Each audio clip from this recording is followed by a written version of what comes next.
So if anybody is watching, even though I goofed up the times, hello and welcome to another live stream discussion about Savannah College of Art and Design. Today I'm joined by Heather Rodgers, Kyle Sunderland, and Sara Wasserboehr, and we're going to talk about what it's like to be an illustration student at SCAD.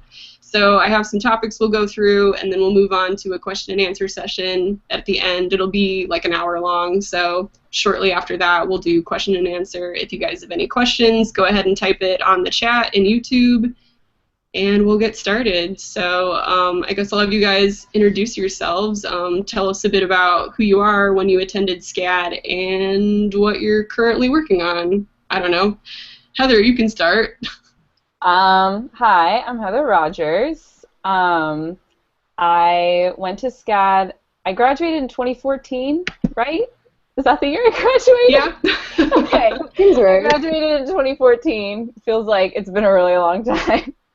And I'm currently working on a wedding portrait for a friend of mine. So, yeah. And what about you, Kyle?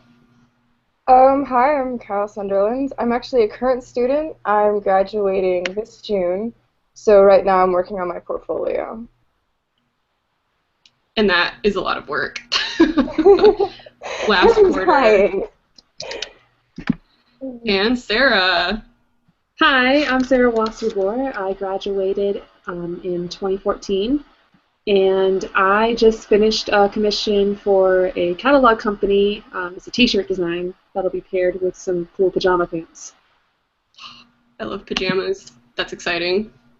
So yeah, and y'all know me, so skipping that. But now we can move on and we'll talk about what classes are like at SCAD. So one of the first things I think we can talk about is what some of the illustration classes are like, especially like as a student. What are the first couple classes that you guys take? Sara, do you want to talk a little bit about that, like an overview of the curriculum? Sure. Well, one of the first few classes you take, you don't actually take Intro to Illustration until later. That's actually the third class listed in the roster. I looked this up last night. And the first class I took was Drawing and Design for Illustration. I took it with Professor Powers. And the whole focus of that class is kind of like really getting you into the idea of how important composition is and how like colors and shapes and just all the choices you make can turn your composition into something way different than if you make a slight change. That's what I remember. I took Professor Powers back then, and a book that he recommended was called Picture This by Molly Bang, and it's a pretty great book. You should definitely check it out if you're an illustration student, especially if you're just starting out. Yeah, there's like a PDF online if you look for it. So. I think the next class on the list was Mat Tech 1, Materials and Techniques 1.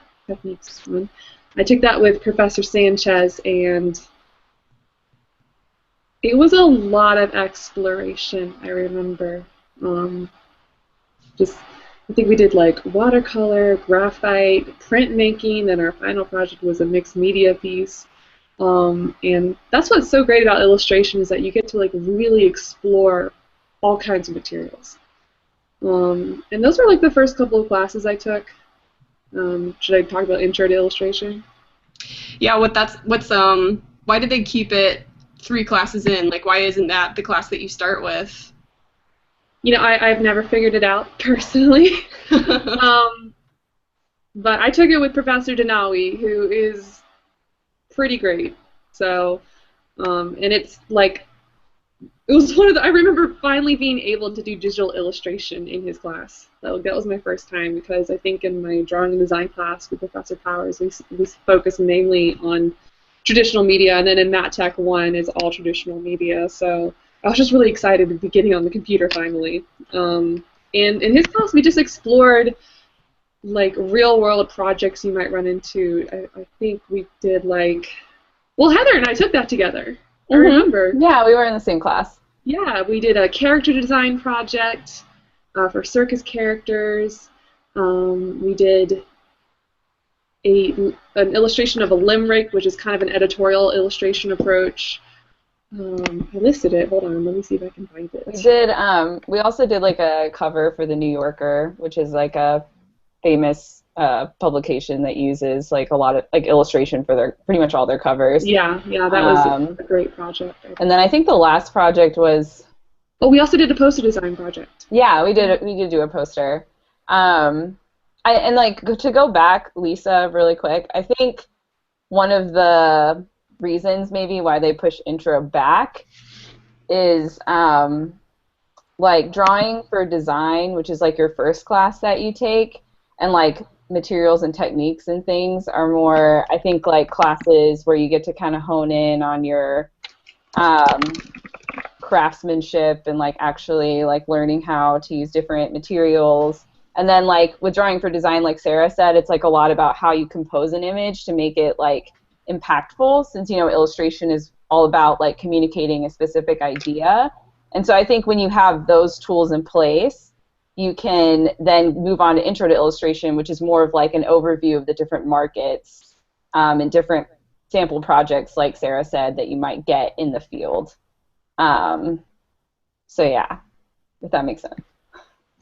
Yeah, that does. What are some of you were talking about like the different parts of, or not graphic design, but illustration. Graphic design, I guess, is you do have a couple graphic design classes and stuff. So I was wondering, like, what parts of illustration do you explore other than just like the fine art aspect of it? Like, do you do anything with poster design and typography and stuff like that? Well, I do know that there are a couple classes like advertising illustration and poster design illustration. I think Kyle's in that class right now. You said that right? Yeah. And I know in those classes you are definitely forced to have to, take on typography, which a lot of illustration students don't automatically have experience in. I know when I was taking poster design, I had like a breakthrough with typography, and it's something I think a lot of illustration students need to understand, because in the real world, typography and illustration go together hand in hand. I mean, so, and it's really important to understand like the different styles of typography, so you choose the right one to go with your illustration. So I think in those classes, those are really helpful for understanding typography. And that's all I have to say for that at the moment. Yeah, it does seem like illustration is kind of a broader category of stuff, so I think that's why it's a good fit for a lot of people, is that you can do different things with it. Same with like sequential art, my major, there were just a lot of different things that you could plug into and not just specifically comic books. So I was wondering about the materials for the classes though. Like, I know our materials and techniques class was just filled with tons and tons of supplies that we didn't use again, but it was so expensive, and I was wondering, Kyle, would you talk about what the most expensive materials you've had to buy so far and what classes they were for? It's funny, I'm trying to think. Well, I'm primarily a digital artist, and I've been a digital artist since I was 13. I took portrait, and for whatever reason, a very significant focus of portrait was oil painting, like in-studio oil painting, so that was a bit pricey. But it didn't eat up too much money. I honestly think that the most money that I spent was on really nice prints from Blick, because Liz didn't know where to go, so I ended up getting like a $50 print from Blick, which was awful. But fortunately, a friend had given me like a $100 gift card as thank you for something. But prints can definitely run a lot of money, and that's really the only thing that you'll pretty much definitely have to spend money on. Because even for like materials and techniques, most of the things that you buy are actually fairly inexpensive. There's a lot of found objects. When I took it with Jackie, the ink that we printed with was provided by the school, so I think that the most significant cost is just having your work printed for presentation. What do you guys think, Heather and Sarah? Do you think that prints were the most expensive thing that you had to do, or did you do a lot of oil painting or anything like that? I know that we're all mostly digital artists, so I'm like, yeah, awesome. Well, if I'm being totally honest, like I was always like the last minute, got my project done, like, 4 hours before class. So I always had to run to creative approach, and which was cheap, but the prints weren't very nice. So yeah, if you want to get like a nice print and you're actually like make it a priority, which I recommend, because it does matter. Then yeah, it can get pretty expensive. I think when I was thinking about this question, I think some of the most expensive materials in your earlier classes that they require you to do are always like inks or watercolors, more of like the water-based media type stuff. But then like later on, I mean, it really just depends on your medium, because like every illustrator has, like a different style. Like, so for me, like materials weren't that expensive because I worked primarily in Photoshop, and the school provides like Wacom tablets. I think the one thing that I had to spend money on for that was getting my own Wacom pen, but you can get them pretty inexpensive used. And I mean, that's something that like every illustration student should have, whether they work primarily like traditional or digital, because it's really, like if you are a watercolor artist, for example, it's good to have one because you can like use it to touch up your work in Photoshop. I mean, illustrators create work that's going to be reproduced, so having an original copy that's like perfect and pristine isn't really like that important in the industry. It's more about, being able to get it done efficiently. So, if you make a mistake, it's like not a big deal to be able to fix it in Photoshop or even like mimic different effects. So I think having a Wacom pen, which are about like, I don't know how much they run now, because I don't know. 80. They're like 80, yeah. I forget, because I use my own tablet, so I don't use my Cintiq pen. But you're right, they are pretty expensive. Yeah, and like I bought myself a professional Wacom tablet, not like the Cintiqs, because those are like crazy, like $1,000 crazy. But once I graduated, I bought like a professional one, and I think I got it at like a student discount, so I only paid like maybe like 200 something, 300 for it, where like the normal price was at least like $100 more or something.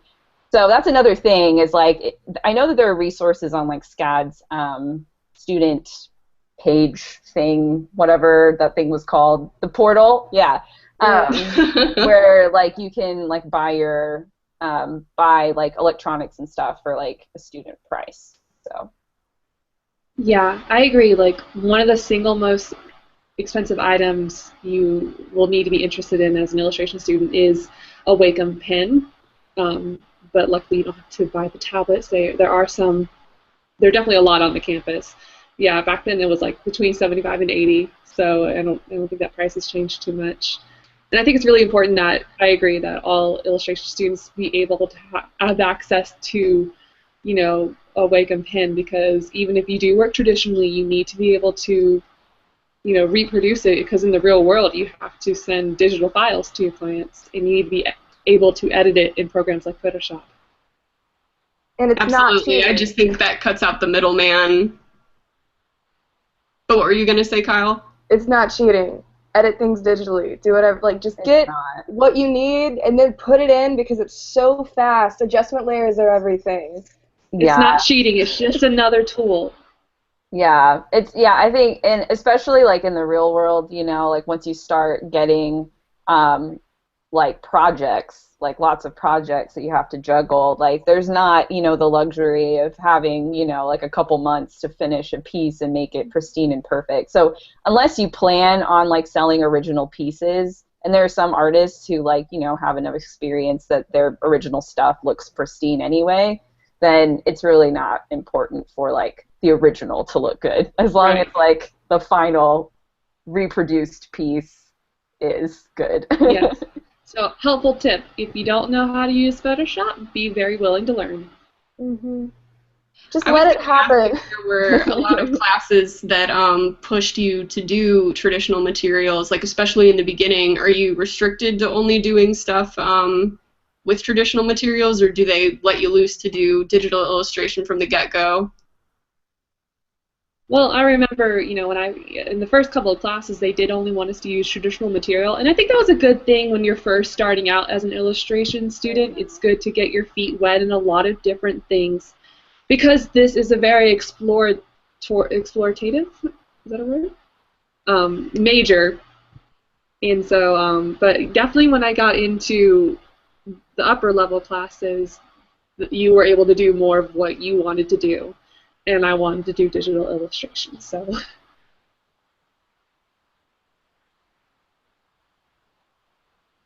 Yeah, I think Sarah pretty much covered it. Yeah, except for really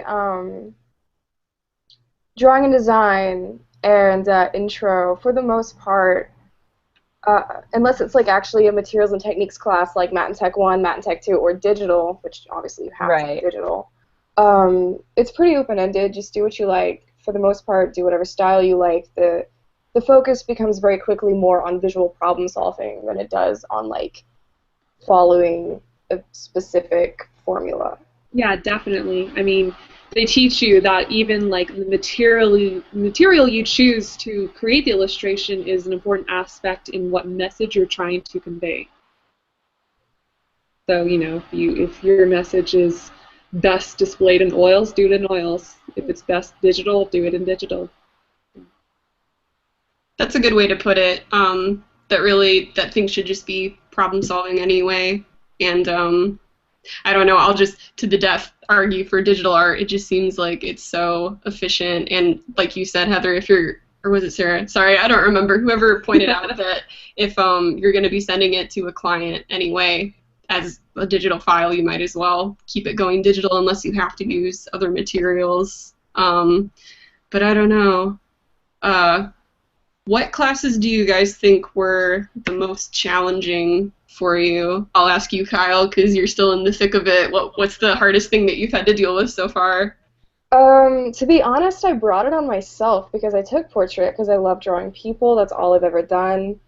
And I was really excited, and in many ways it was a really great class. But as I said, we got into oils around week 5.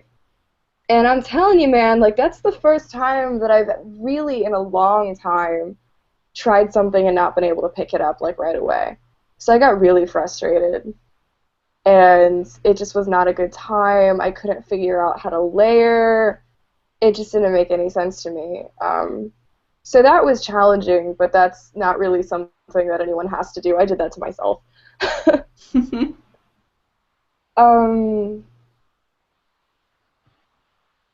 I think it really is specific to what an individual student is like challenged by.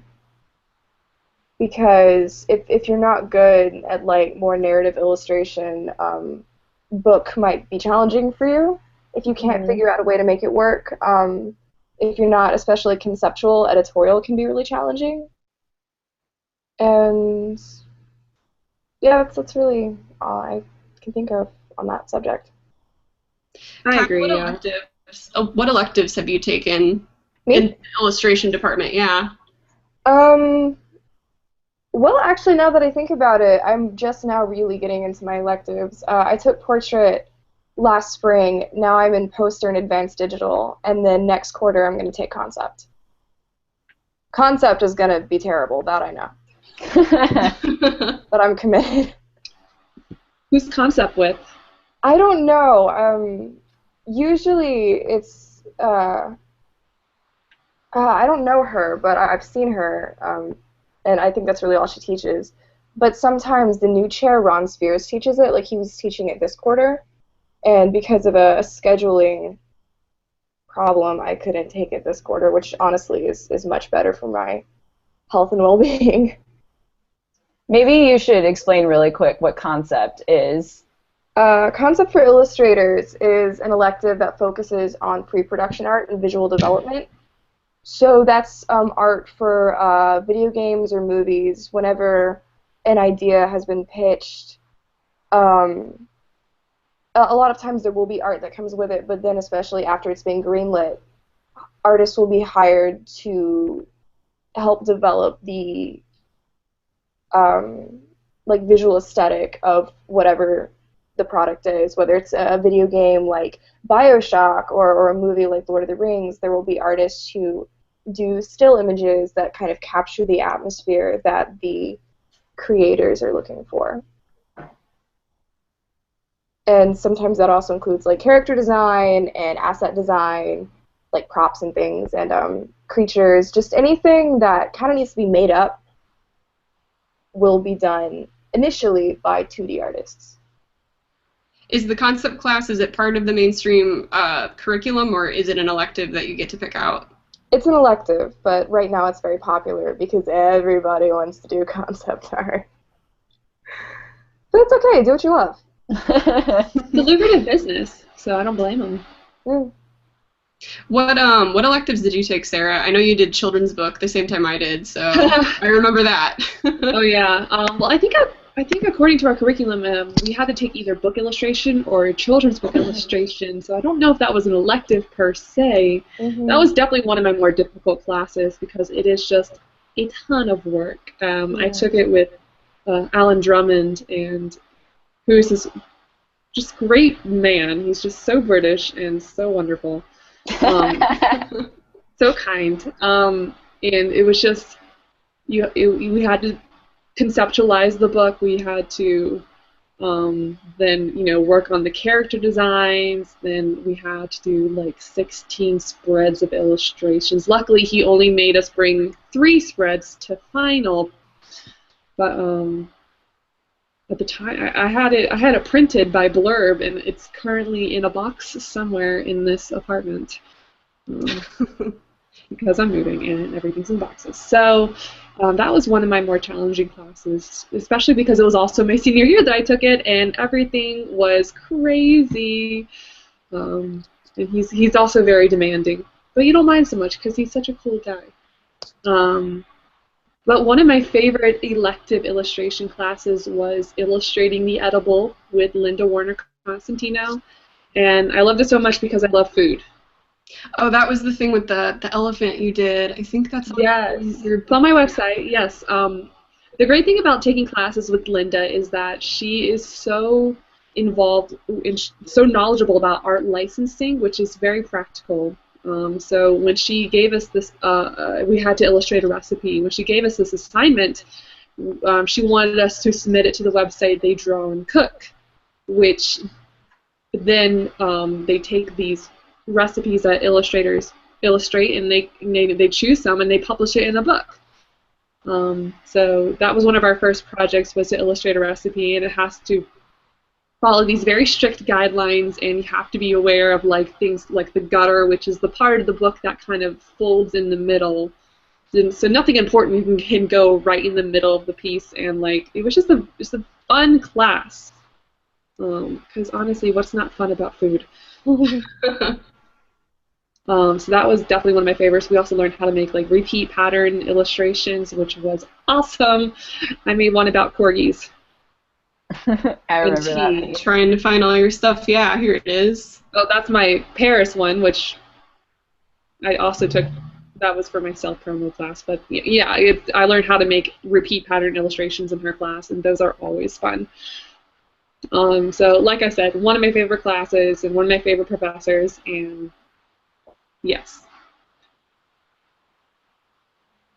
And Heather, what about you? What electives did you take? I took Type and Image, which is kind of like a basic typography class. That's an illustration elective. I think it was either Professor Montero or Montes. I think it was Montero. Montero, I had him for... He was fantastic. I really enjoyed his class. And yeah, so the main difference between like a typography class in graphic design and then like a typography class, the Type and Image class, is that the illustration one, I think, focuses more on combining type with image, as the elective is titled. So duh. But that was a good class to take. I also took screen printing, which was not an illustration elective, but I know that now they're offering like a printmaking, like illustration printmaking class, I think, since they got the new facilities. At the time, they didn't have them when I was in school, but I mention it because I had a lot of fun in printmaking, and it's like a fantastic medium to explore, especially if you have a very like graphic style. It's really fun. And then I think that the professor who teaches it is I'm forgetting everyone's names, which is so bad because I actually did an independent study with her. Jackie Mayer. Okay. Yeah, Jackie Mayer, and she's really sweet. And then like I mentioned, I did an independent study with her my final quarter, which was really fun, getting to work one-on-one with a professor. I just, like, at the time didn't really feel drawn to, like, some of the electives that were being offered, and just kind of wanted to, like, do some exploring on my own, so she agreed to do that with me. And then I also took Getting Published with Professor Denali, which was another really good class. It was very small, very chill, very laid back, but basically in the class, he gets like real life jobs, and the students kind of like create sketches to compete to actually get the job. You don't got really the like Charleston magazine one, didn't you? Huh? You made one for his class with the Charleston. Yeah. I didn't actually end up getting that job, which was unfortunate, but it ended up being a really valuable addition to my portfolio, so it was fine. But yeah, so that was a really good class because that was kind of a little more getting to like get your feet wet in the actual freelancing business, but have someone kind of guide you along the way. And it was fun too because it was more about, like, you didn't necessarily have to bring like every piece to final because you were like creating sketches to pitch, and then whoever like got the job would like bring it to final or whatever. So yeah. Yeah, I was wondering, Kyle, do you have any update on the printmaking buildings? Because I know so much stuff has switched around since we went to school and graduated in 2014. Do you know? I do not know. I'm not a printmaker at all. I remember I was either the first or the second day of Materials and Techniques 1 with Jackie Mayer. It was a monoprint day, and I was like just so determined not to panic that I couldn't stop laughing. So Jackie comes over to me, she's like, Kyle, are you doing all right? Like, how do you feel? And I was like, oh, I'm not going to be good at this, but I will try very, very hard. I was not good at it, so I have no idea. I haven't kept up with it at all. I didn't enjoy it. I'm sorry. well, to each his own. That Professor Mayer was really nice about it, though. She was so sweet. I felt so bad that I hate exploring. I don't like pushing into other mediums. I'm not crafty. I don't like to get messy. It's all good. Well, you're probably super focused right now on just getting through everything because this is, well, it's not your last quarter. You graduate in the spring. It's my last, like, real quarter, it feels like, because I'm only taking 2 classes in the spring, and one of them is self-promo with Vargo, so obviously that will be pretty chill. Because Vargo's a professor? I love Vargo, but let's be honest, self-promo with Vargo is not going to exhaust me. So I feel like this is my last quarter in a lot of ways. I just don't get to leave Savannah for another 10 weeks. What's it like, though, being in your last quarter then, or just in the last year in general of SCAD? Is it really crazy, or are things a little more laid back now that the hard classes are out of the way? It's kind of weird. It's definitely weird. I'm excited to leave. I didn't realize how happy I would be to not, like, just the prospect of not being in Savannah anymore, which is weird. Like, I really do like it. I've been here for 4 years, and I guess I intend to move to Atlanta right after graduation. I've got a day job waiting for me, working as a PA on like film sets, So I just kind of see it all so clearly right there on the horizon, and I just want to go now. That's awesome. I feel like you're one of the few people who can say you have something lined up right away. Yeah, Which awesome. leads me to my next question, guys. What classes do you think prepared you the most, if any, for the afterlife of SCAD? What about you, Heather? Well, like I mentioned, getting published was really invaluable, I feel like. It was just really great because Professor Dinawi runs his own illustration agency, actually. So he represents a multitude of illustrators. He has a lot of contacts, a lot of experience with the business side of things. So, and he just like was very generous and provided all of my classmates with just a lot of really valuable information, like sample contracts. He like would show us emails that like email exchanges that he had with clients, things like that.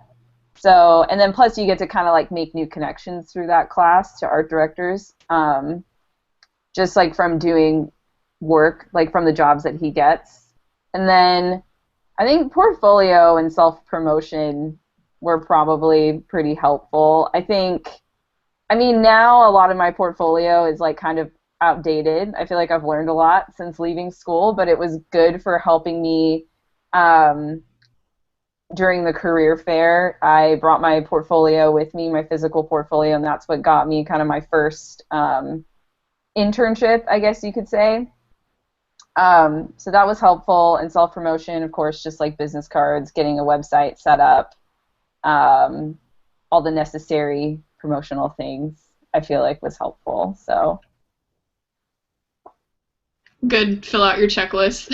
You sounded like you were rehearsing everything the career advisor tells you. So good on you. Good on you. But it's all true. It's all true. What about you, Sarah? Yeah. Well, I was one of those weird students who had like her website built her freshman year of college.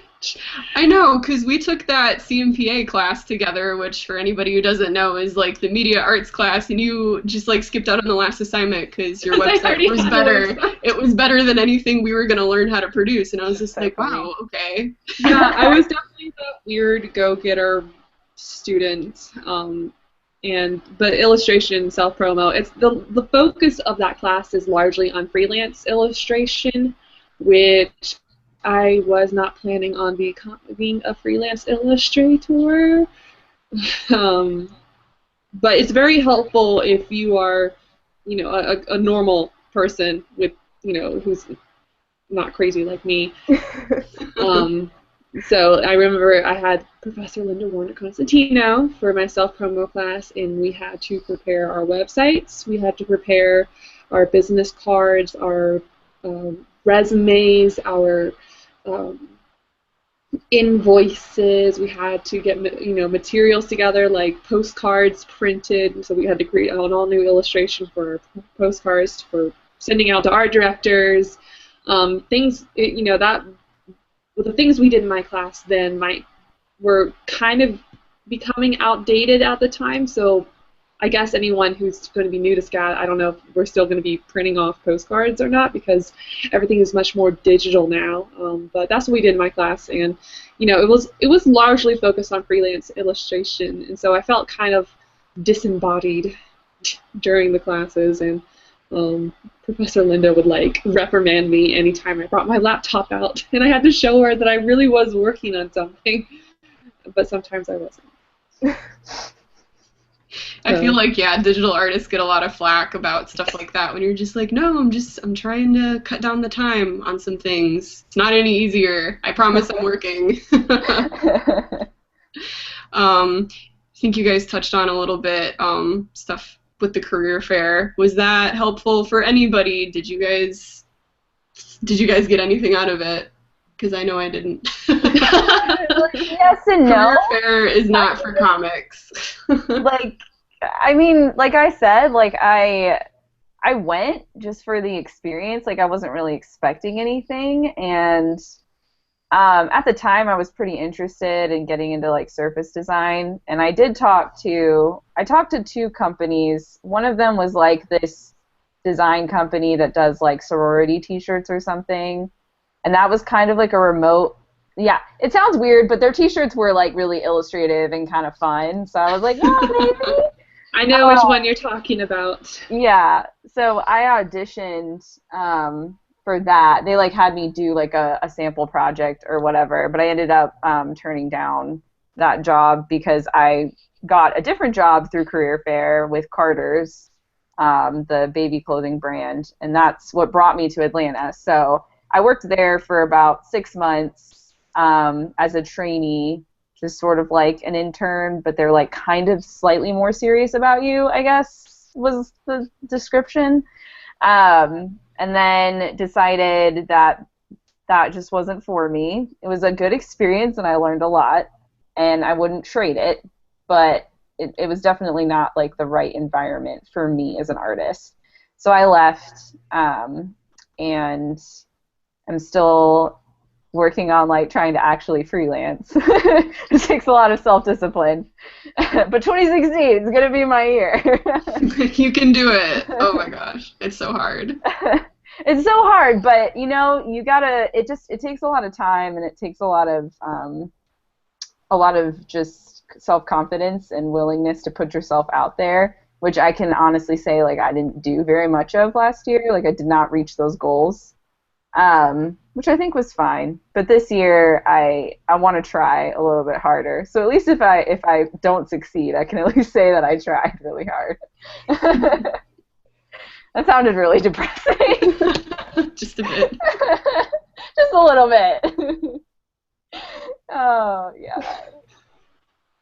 It'll be okay. You'll be fine. Sarah, did you go to the career fair? I don't remember. Yes, I did. Like I said, I wasn't the normal illustration student because I also minored in graphic design because I like the idea of working in offices and not being a freelance illustrator, which is really odd for the major. So opposite of me. I admire and respect that you can work in an office setting. I had such a hard time, but like, I mean, you're really disciplined, so. Everybody's different, you Yeah. know. So, you know, all the respect to people like you who can freelance, and that to me is just not something I want to do right now in my life. So I went to the career fair actually hoping like to land a job somewhere because I think at the time I was just looking for, you know, an internship right to be lined up right after school, which I eventually did get. But at the time I was just trying to put myself out there, basically like, hire me, look at my cool stuff. And I think even if you are not interested in being an office worker like me, it's really important as an illustrator to make contacts, which what happens at the career fair. And like I remember when I was there, I think the one booth that was directly for the illustration students was for like was it Scholastic or something? It was a children's book company, and I think, you know, a lot of, you know, illustration students were disappointed that that was the only one available because not every illustration student wants to illustrate children's books. But I think, you know, if you look beyond what is directly for your major and, you know, put yourself out there to companies who may not be looking for illustration students at the time, but will maybe need an illustrator down the line, that's when it's beneficial. Contacts, and more contacts is how you become a successful freelance illustrator. And the career fair is the place to do it. Yeah, and just to add to that, I think it was still a good experience just to kind of like push yourself out of your comfort zone and kind of get an idea of what it feels like to talk yourself up to a client or, you know, have like a mini interview per se. So I mean, I still think it was good for that. Definitely. You know, if you're a shy person, it's a great way to get out of your shell. Plus, you have that ages-long line to kind of console yourself while you wait. Or just like sweat more. For real. Kyle, did you go to the career fair yet? I went last year, but because I didn't have a very cohesive portfolio, I didn't share anything. I just dressed nice and walked around, just wanted to see what the layout was like. I went to a couple presentations. Well, the first one was on LinkedIn, and the second one was actually Linda talking about art licensing and Surprise! yeah, that's really like Linda Warner and art licensing are essentially the same thing. Like really though, that's the thing that she's definitely connected with. Wait, bring that up again, Sarah. Sorry, this is a print by the luminous Julia Levine, Professor Linda Warner Constantino, and her signature pose with her signature color of varying colors of purple. Rather, she is always wearing purple. Beautiful. So then she was at the career fair? She was. She gave a talk in like the little lecture space. I just didn't think it was really fair for me to bring my work to take up anybody's time at that point. But I did walk around it and see what they had. I don't know if I'm going to go this year because I've definitely decided for myself that I don't think my work would be useful to anyone in like an in-house setting, you know? So I would really love to get the feedback, but I feel like there are enough opportunities for portfolio reviews, so I'm probably just not going to go. That being said, something I would definitely suggest is going to all of like the speaker events and stuff. And if you can swing it, like either bring a card or something that I've done. We had Julia Yellow last year, who is a SCAD alum, and then we had Victo Nye. And I'm so jealous. It was amazing. So here's the story, though. Like, I accidentally kind of stalked Julia the first day that she was, like, just in the illustration building doing stuff because I just kept ending up where she was in really awkward, conspicuous ways. So I decided to just try and use that to my advantage. So I made her a little card with, like, a portrait of her on it with, like, her type on it that said, "Thanks, Julia." And then on the back, I put all my information, and I gave it to her to try and save face. And it worked out really well, so then I made another one for Victo Nye. So do that. Please, just don't think to yourself that you're bothering people. People really respect, like, just ridiculous bravado, I suppose.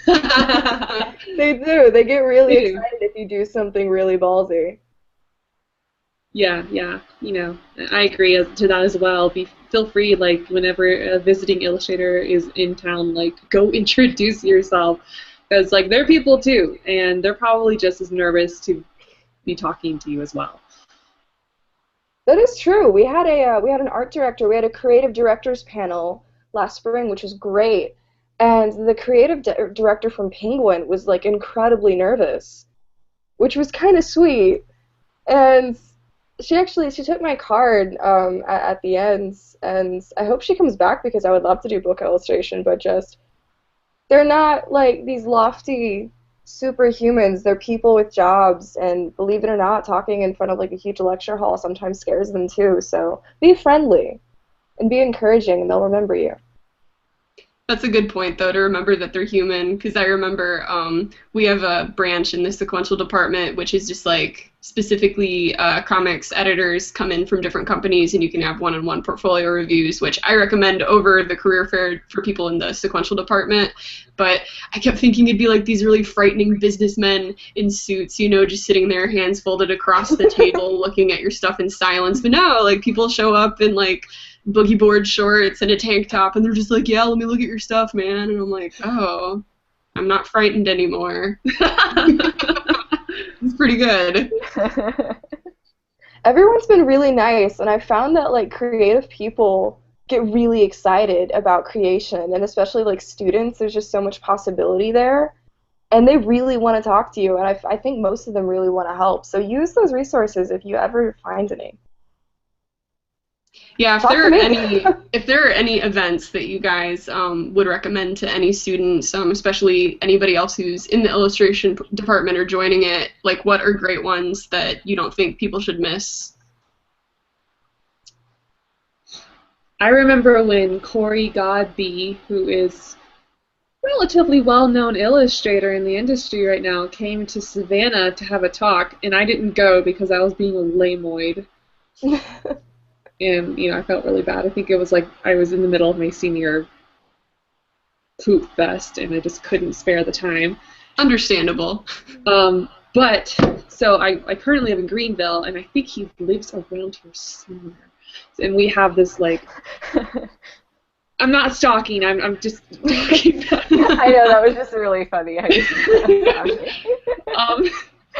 But the Greenville area Greenville, South Carolina has a fair every like season, and he's there, and I went like in September to this fair, and he was there, and I like did my best not to faint. And I was sweating profusely, and I was just like, "Hi, I really like. Here's my card." You know, I was a nervous wreck, and I did buy something from him, and he's a super cool dude. But you know, I regretted as a student not actually going to see him because he's so cool. And I think I really encourage all current illustration students or future illustration students to go check out those events where someone who's in the industry is coming to visit, and introduce yourself because they are awesome. What about you guys? Who did you see? Or were you lame like me and just be like, I have homework, I have no time to go see anybody? I would go see people if my professor told me to. But a lot of that was just because I usually had like other things that I needed to be doing. But we did have this one guy whose work I still follow. I think his name is, oh God, I'm forgetting everyone's name. But like he was really awesome. His style was totally up my alley. Like I just loved his work. But I had no idea that he had like come to speak, except the next day I got really lucky and he was like going around to all the different classrooms, and he just happened to end up in mine. So he was like talking to us about kind of how he got his start. And it was really encouraging because he was just like a super like humble guy, and he was like kind of one of those people who, I mean, his work is amazing now, and he has a lot of success now, but like it definitely took him a really long time to get there. And it took him a long time to, like, he kind of like had to reinvent himself as an illustrator. And so it was cool to like just hear how someone had kind of gone through this like creative journey of really like finding themselves and like figuring out their market. And yeah, it was really cool. Keith Negley, that's his name. There you go. Negley. Yeah, but he was really awesome. I still follow his work. And I was like, man, I'm really glad that he came in my classroom today because I totally did not go to his lecture. But yeah, I think those are good for illustration students because these people are not lofty and they have made mistakes, and they were students too. So yeah, I think there was maybe like one speaker who I didn't like because he was kind of a jerk. But I'm not gonna name who he was. But most of them are pretty nice people. Yeah, that's usually like one of the year is only like a bad one. Otherwise, so many great speakers, and it's cool even sometimes because they'll show their developmental work. Mm-hmm. I remember when who did Rio? They're in Connecticut. It's an animation studio. Blue Sky. When Blue Sky came, the lead animator, he showed us all of his crappy high school artwork, and I'm like, this is so good for my soul right now. Like, you started where I started. We both drew the same like crappy anime characters, but there was hope. Like, so be encouraged by that. Like, everybody starts somewhere. Yeah, for sure. What about you, Kyle? Have you seen anybody super cool? Victor Nye. Nowhere. Duh. That's it. You can die happy. You just quit school right now. Yeah, no, and that was a year ago. And the thing to me that was amazing about that really like was almost like a breakthrough moment was so like the first day of digital with John Forster, he was like freaking out like Victor Nye is coming. Victor Nye is coming. She's coming here. Victor Nye is coming here. And he was like constantly making jokes and references. He showed us her website half a dozen times. He was like talking about how he's going to kidnap her and like try and figure out what her technique was. He was so into it. And it was like just so built up. And she came, I think, at the end of, like, February, I want to say. And I'd already, like, gone to Julia's talk, and I ended up giving her that card. And so I was, like, really, like, psyched out. Like, I need to get to know this person, but apparently she's God. And I was really, really nervous. And so she walks in, and I'd, like, looked at pictures of her before because I needed a likeness to, like, give her a little card. And she was just so beautiful and regal and sophisticated. And I was just expecting her to just, like, walk up to the podium like, hello, I'm Victor Nye, and I'm here to speak about illustration. And so she walks up, she takes off her coat, she's this tiny little thing. She leans over, she's like, hey guys, I'm Victo. How's it going? Illusion shattered. It was great. She was hilarious. She's kind of a dork. I love her. She was very charming, and that was, like, I think when I really finally got it through my head that even someone that famous and that skilled and amazing is just a dork who, like, has a lot of the same problems that I do. Apparently she's not a conceptual illustrator, so she has to make up a story for all of her illustrations, even if it's not actually narrative, because she can't just do concept without having some kind of narrative. And she spends all her time listening to Lord of the Rings music while she works, so yeah, no, that's why her work is so good. Even Victo Nye is a complete dork, and that's the moral of the story. In fact, all professional illustrators are dorks. It's true. I've not met one who isn't a dork. I mean, we're deceptively cool looking, but as soon as you talk to us, we're, like, just nerds. It's so true. Yep. So the illustration department's pretty rad and all, so what are your biggest criticisms, maybe, of the department? Like, what are the best things that the department has done, and then what are the ways that you think that it can improve? Sarah, what do you think? I wrote it down, so give me a second. I have this Google Doc right here that tells me what I was thinking last night. Magical Google Doc, reveal yourself. Yes, and the thoughts I was thinking at the time. I think one of the greatest aspects of the illustration department is just how chill everything is. And I know that's, like, just, I don't know, it feels like an escapist kind of answer, but everyone I talked to when I was a student who was not an illustration student was just blown away with how, like, kind the professors are, how, like, willing they are to work with you as long as you're willing to work with them. It's really a great place to become a better artist. It's, you know, I remember the first illustration class I was in, people in there, some people couldn't draw. And when they graduated as seniors, their work is just absolutely incredible. So there's an incredible amount of growth going on as an illustration student, and that's definitely something a lot of us need. And I know a lot of other departments are very fast-paced, and, like, animation I know is just crazy.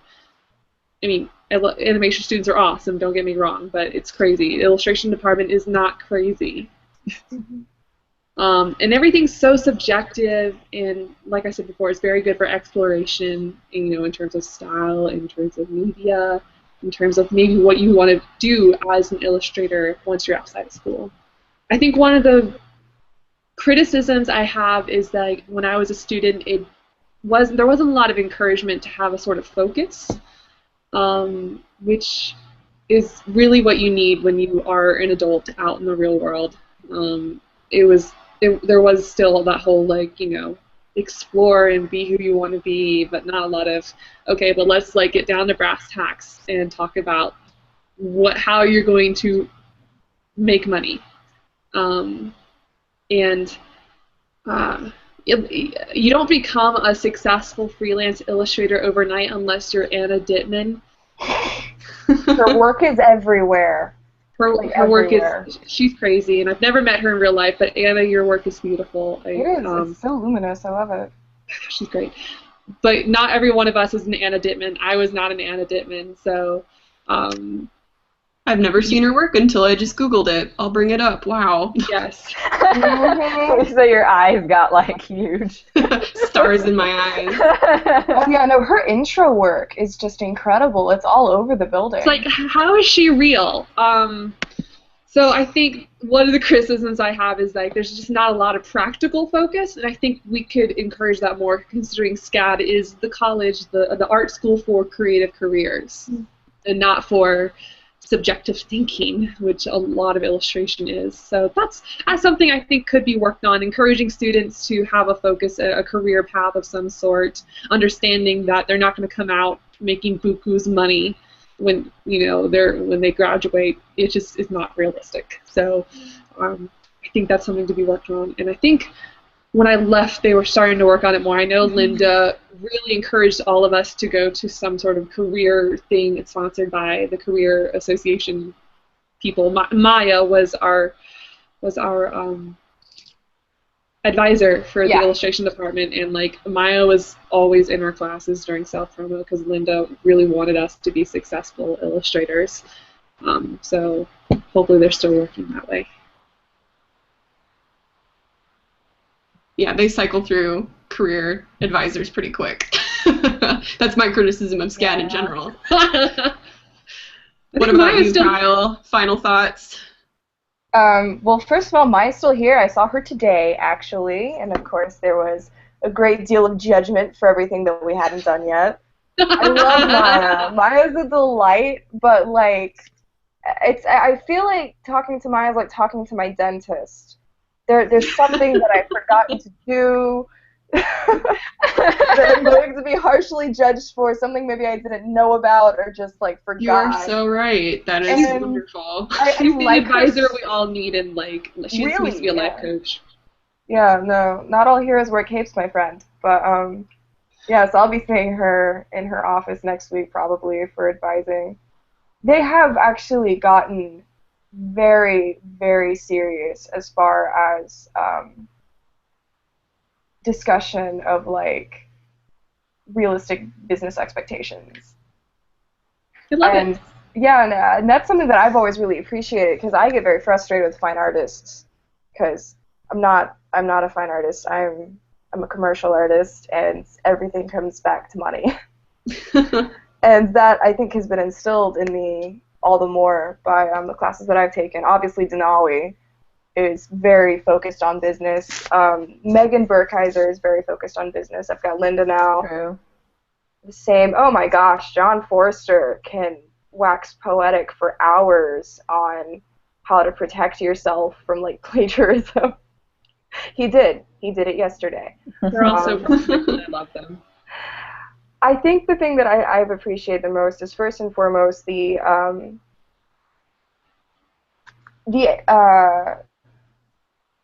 idea that a good illustration is a successful illustration. It's something, it doesn't really have to be well drawn, it doesn't have to be like perfectly designed, but it has to communicate the idea. Like that is the most important thing, is that it communicates the idea well and quickly, and that it looks appealing in some way.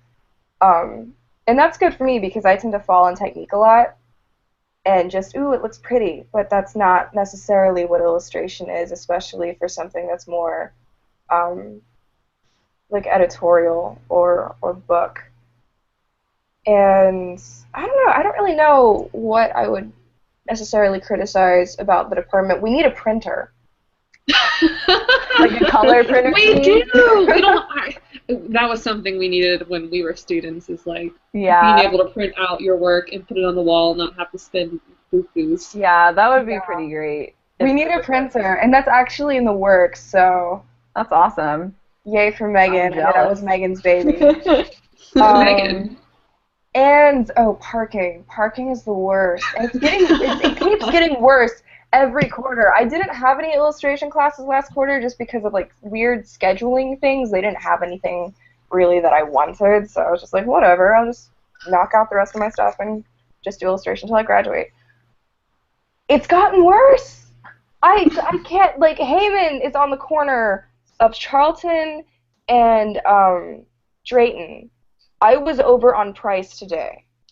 It's like, Wow. This is why you That buy was a a bike, hike. dude. You got a bike.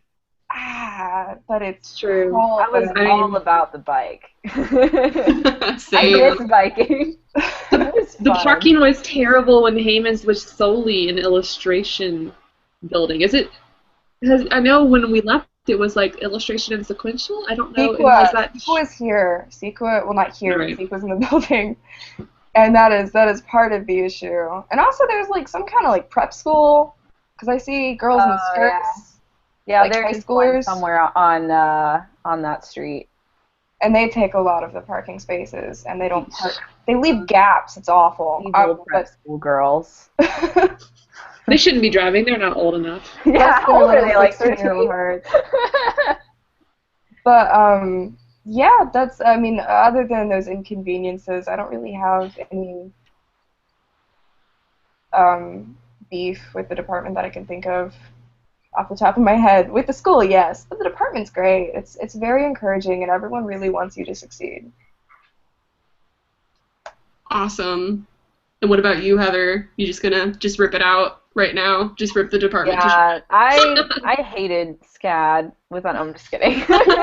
No, I loved the illustration department. It was awesome. I remember like when I first started going to SCAD, we were still in Morris Hall, which was like the most adorable building at the time. Now it's kind of this weird like zebra print fashion thing. Yeah. But it was so cute when we first moved there, and it was really too small and really not practical, but it was adorable, and I feel like it really embodied the warmth that you felt from the department. Like all the professors get along pretty well. Like there's definitely a sense of like family and intimacy in the department, which I think is invaluable. And it really, I mean, like a lot of the professors would acknowledge, like it's pretty rare that like they all get along so well. Like, you know, like you don't always get along with your coworkers, so it's really fortunate that they have such a great dynamic, because it really, you can really feel it in your classes. And yeah, there are pictures of them on Facebook going out and get drinks. I know, it's so cute. The professors are pretty great. They all want to help you. I mean, you know, you'll connect with some professors more than others, but I mean, they're a pretty diverse group as far as like styles and approaches Expertise. to art. So I mean, you'll definitely find someone that you connect with. And I think,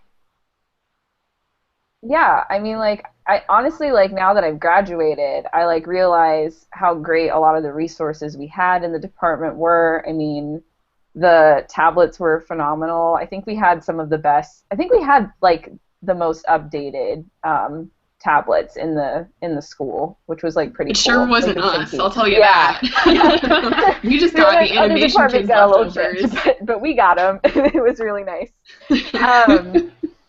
And yeah, as far as like the business side of things, I guess that is like kind of where I have some criticism, but not really in like I feel like you kind of learned different aspects of the business like through each class. Like there were different professors who would kind of bring it more in than others. Like Sarah mentioned Megan Burkheiser. I had her for editorial, and we had to like create a client list and make invoices and things like that, which was really helpful because I had no idea what an invoice was or what a client list was. And, you know, like I obviously learned stuff from Denawi and getting published. In self-promo, Professor Vargo at the time was actually going to bring in like a tax guy to talk to us, which unfortunately that never worked out, but I really wish it had.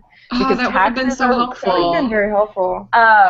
But so I feel like you kind of got bits and pieces, but I really think that it would be helpful if the department developed an actual class, like called Business of Illustration or something, where all of that knowledge could just kind of be taught all together. Because like there's not, you don't really, it just kind of depends on what professors you take, like how much you come away with. Like having left SCAD, I feel like I had enough knowledge to know how to at least research more, which was really good.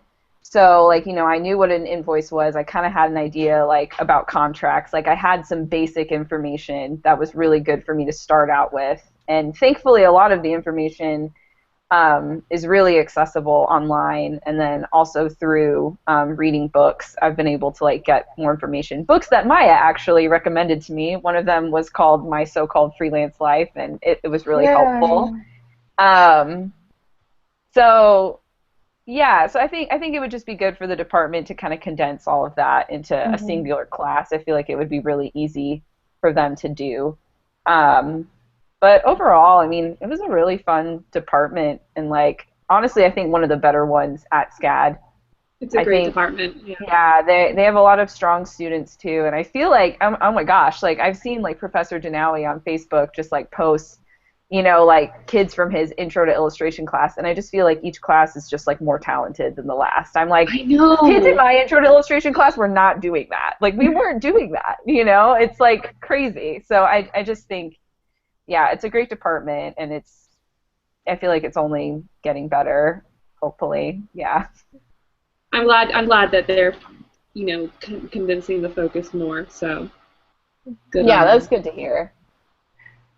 It does seem like a lot of these things, I feel like there's a lot of changes happening in the department. Like we've started having an expo. I don't believe that was happening before.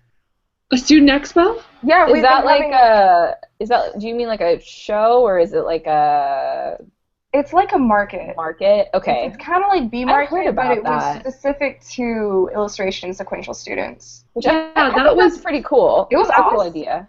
It was just starting to sort of like, people were starting to say like, why don't we have a student show? Like, what can we do? And I think that was just starting to take off the ground when I left. So yeah, I think really Savannah's also just become more of an artsy city over the last couple years. I mean, it's been kind of more parts of it, I think, have felt the artistic influence. Like, I think about some of like the staples, like Foxy Loxy Cafe and things like this. Like, those places weren't actually around when I first started going to SCAD, and I think there's just a lot more venues now for young artists in Savannah to grow and kind of show their work. Yeah, there's a lot of like new studio spaces. Well, not studio, but like gallery spaces. Like the Foundry is always looking for people to like have shows. They want people to show there. So yeah, is Les Snoot still around? Les Snoot died and then came back. Wait, what? How did it come back? Les Snoot, Jesus. It came back. You know, it was gone for 3 days and then it rose again. But now it's back, and what's really impressive is they've been leaving like little promotional things, and they are delivering prints. Well, that's awesome. Wow. Yeah. That's probably why they're in business, because anybody, finals week, when you need your stuff, FedEx is going to be completely backed up, the Kinko section, Office Max is trashed, so I guess anybody who can Creative deliver Approach is just always a mess, always. Everyone's always mean, too. No one there is nice. They've started working on that. You guys know Melissa Brown. She was recently hired because really? they're trying to get like friendly people. Some of the people in there were like really sassy. It was like, I don't need this right now. I always played dumb. I was just like, I don't know what I'm doing, and so I need to get Melissa on for the photography one of these that I'm going to do. Do you think she'd be interested? Yeah. I feel like Melissa loves talking. So. Writing her down. Melissa I didn't mean that in like an insulting way. That sounded so mean, but in like that's her personality. Melissa likes to help is a good way to phrase. She's so helpful all the time. Yes. But just wants the best for everybody. So, quick note about Creative Approach: if you have to print there, like it's honestly, if you're gonna do something more commercial, like an ad print, the 100-pound mat cover, if you adjust your levels to be like more evened out, actually prints really nice. Like my favorite print that I got was a poster for ad from Creative. Yeah, I mean, you kind of figure it out with them after a while, but it's definitely, as someone who's printed there a lot and then has also printed at like Les Snoot and like other places, it's definitely not the best as far as color matching. Oh no, you have to. Yeah, you really have to like kind of work at getting your prints to look good there. So I always thought it was best for like just showing something in class real quick that would, I would never need again. Right.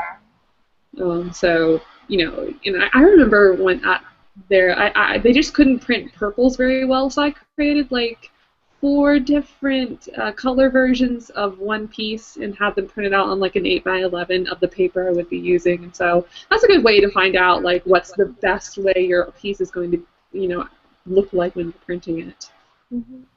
And it's weird because I had nothing but good luck at Kinko's, and I know that story is not the same for anybody. I just started calculating the amount of print error that would be. I'd be like, okay, they're off by this much. Let's do that and change it this way, and then fine and super cheap. I went to Creative Approach once, and I was just really frightened. I mean, Sarah, you told me go in there and tell them that you don't know what you're doing and they should help you, but they're still pretty cranky. So yeah, I think they've gotten less cranky. I've never really had a problem. In fact, the guy at the at the register always looks at my work and says really nice things. Oh, good. Well, that's I've nice. had really good experiences there. I know it's not mass printing, but yeah, I mean, I hate on them, but I still use their services all the time. They're a great last-minute option. So. They really are. It's usually very quick unless they're slammed. Yeah. And you can get a print, especially if it's small, for $3. Yeah, it's pretty cheap. Yeah. So there was Creative Approach and the Snoot. Mm-hmm. Doesn't Blick print as well? Blick does print, but they're super pricey. Yeah, don't bother with that crap. Please, no. And don't do images everything. All of you freshmen who are watching this, don't walk across the street. That's what I've heard. I've never done it because I've heard that. Oh, I'm trying to think. Their image is not everything. Oh, hey, there's a new printing shop that's actually a really, really good one. 13 Bricks is a SCAD student-owned printing shop.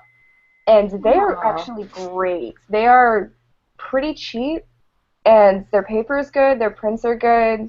I go there when I can. The only thing about it is that it's just run by 3 guys. So if something's not going well that day, you might get screwed over if you're running a bit late.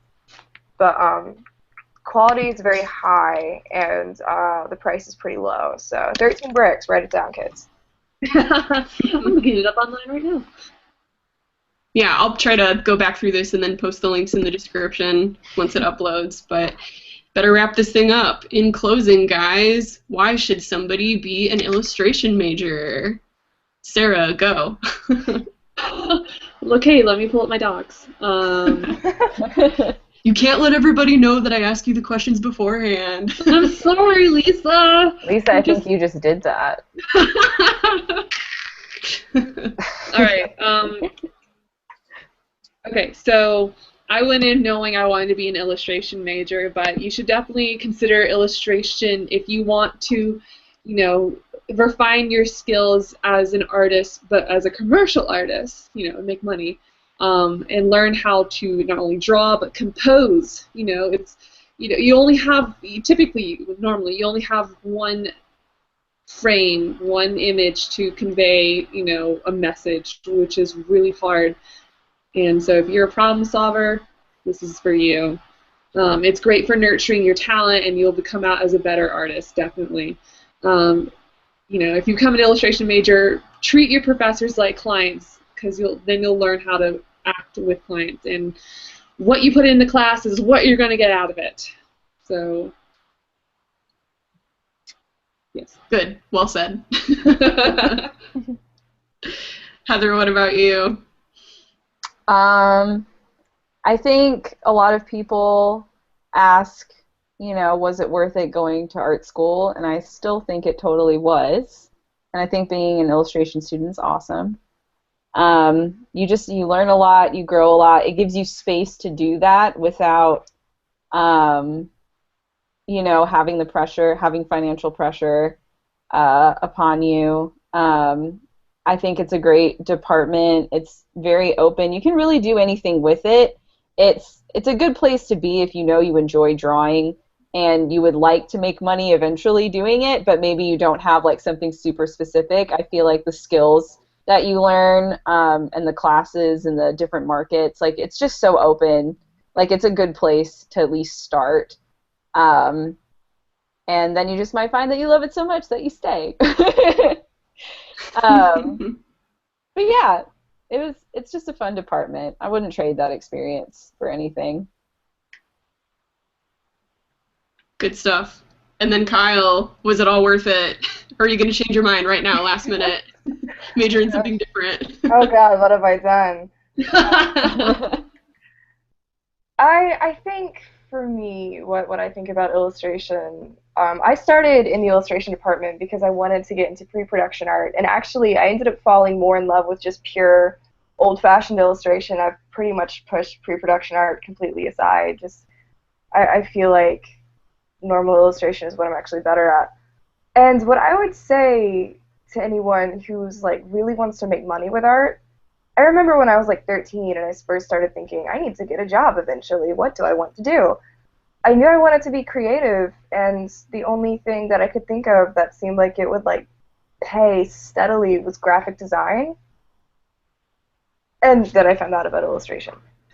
But I all the time talk to students and like kids who graduated with degrees in graphic design, and they're so sad and unfulfilled because they're providing a service, but it has absolutely none of them in it. And I think the great thing about illustration is you are providing a service. You are meeting a need, which is great, and you are necessary to some degree, but you have been chosen because the client needs you to say what they want you to say the way that only you would say it. So if you really want to have your own voice, I would say become an illustrator. You guys, it's also beautiful. Bravo. So you're like You got me crying. sold. I'm going to go back to school now and change my mind. Yeah. Another 100 grand. That's pretty awesome. Oh my gosh, I couldn't do it again though. I thought about going to grad school, but only because I've been frightened of coming out into the real world. So that's not a good Isn't that why reason. people go to grad school? No, I think really though, I know a lot of people doing that right Talk now. about it. I'm like, hey, I live in Atlanta. There's like a printmaking major here. You know, do that for like another 2 years. Yeah, just Delay just fun adulthood. Delay adulthood. If you go to grad school, you can become a professor of illustration and teach at SCAD and never leave. Never. And I really like teaching, but I feel like if I were going to do it, I'd have to give it time, like I have to be really old and withered, and like people be like, whoa, she's been through a lot, I've got like all these scars and tattoos, and I'm like, yeah. And still have the undercut? Yeah, I'll have the undercut, but I'll be like 60 years older. I'll be like, let me tell you about comics, kids. You'll have, like, and, white stroke hair. out. I would go back to school for that. Good. You can teach you can take my class. It'll be a life drawing class, but quick gesture drawings to booty music. It'll be super hot. Make sure if they drop the boards on their feet that you massage them, Lisa. Oh my gosh. Okay, we have to tell that story before we go. Sarah and I had a drawing 2 class together, which is one of the first drawing classes that you'll take at SCAD, and one of the easels fell on her foot, and she's crazy and always walks around with bare feet because she's like that. It's how she do. True. But the teacher, our professor, Professor Langley, I'll name drop, he was so heartbroken by the fact that she had smashed her toe that he Oh, I had labor too. and massaged her foot. Oh my god.